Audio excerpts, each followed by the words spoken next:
Քրեակատարողականի ծառայողների խումբը 24/7 ռեժիմով հսկում է Իզմիլյան հիվանդանոցի այս հարկը։ Առավոտյան այստեղ է տեղափոխվել Շիրակի թեմի բանտարկված առաջնորդ Միքայել arczepiskopos-ը։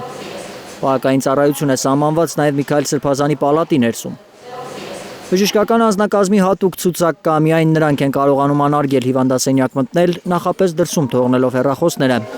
Սրբազանը պետք է վիրահատվի, դեռ նախավիրահատական զննության փուլն է։ Իր առողջական վիճակից միշտ խոսում է դրական իմաստով, այսինքն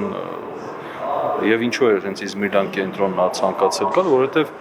ինքը ասում է կյանքի մեջ մեկ անգամ է հիվանդանոց պարկել եւ այստեղ է պարկել։ Գրեթե կես տարի անազատության մեջ գտնվող Սրբազանին դեկտեմբերի 11-ին են թույլատրել իր նախընտրած բժշկի մոտ բուժում ստանալ։ Ավելի քան 2 ամիս առաջ էին սահմանված կարգով փաստաբանները դիմել քրեակատարողականի բժշկական կենտրոնին,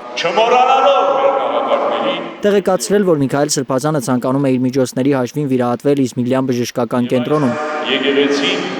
Սրբազանին չի կաշկանդում, որ բժիշկներից բացի նաև քրեակատարողական ծառայության պահնորդներն են իրեն հսկում։ Գործելու ըստեյության նույն ընթացակարգը որոշ առանձնահատկություններով եւ այդ առումով այնպես չի, որ Սրբազանը հիմա կալանքի մեջ չի գտնվում, այսինքն նույն սահմանապակումներն են եւ նույնիսկ ավելի վատ մշտապես մի ծառայող իր սենյակում է լինելու։ Տեսակցությունները նույնպես սահմանափակված են, Սրբազանին ամսվա մեջ միայն 2 անգամ կարող են տեսակցել հարազատները, ինչպես բանտում։ Գործում է նույն կարգը, այո, այսինքն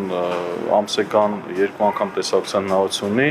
այդ տեսակցությունները կարգավորվել են քրեակատարական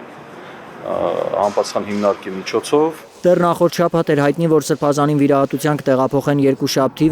վերաքննիչ դատական նիստից հետո, որին դատախազները չէին ներկայացել, պնդելով, թե պատշաճ տեղեկացված չեն եղել։ Զորաբյանը դա արժանահավատ չի համարում։ Պատահական չէ երեկվա նիստի հետաձգումը, որովհետև